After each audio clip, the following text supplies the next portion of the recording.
People ask me how I got into doing a crime tour of Boston. I love my city and its history. I'd always be pointing out places where things happen, and I lost count of how many times people would tell me, "You should be a tour guide. Why fight it, huh?" But if you had me lay down on a couch and peel the layers back, crime has always been a looming presence in my life. I grew up in Fields Corner, during the most violent period in Boston's history. In 1990, there were a record high 152 murders, many in Dorchester.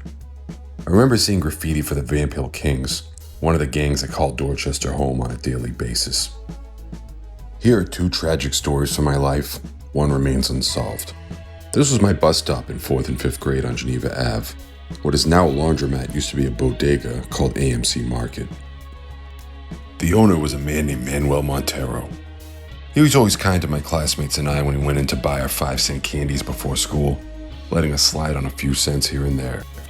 On February 28, 1994, a man named Michael Hollett entered AMC Market with a mask and shotgun and killed Mr. Montero in a robbery. I was driving by the market later that day with my parents, and I'll never forget seeing the cruisers around that place and hearing the news later that afternoon. I grew up down the street from Ronan Park, where one of the more underrated Boston movies, Squeeze, had some scenes filmed.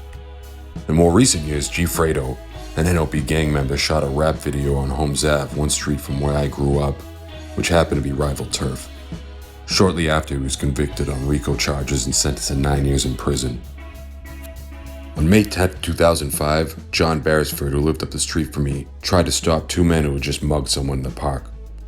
The men stabbed him and ran away. He was an activist in Dorchester and he gave his life standing up for it. A peace garden was installed at Ronan Park in his honor. The men were never caught.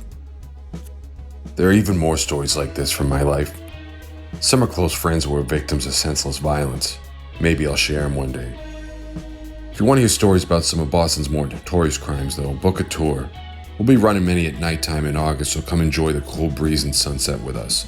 Book now at bostoncrimetours.com.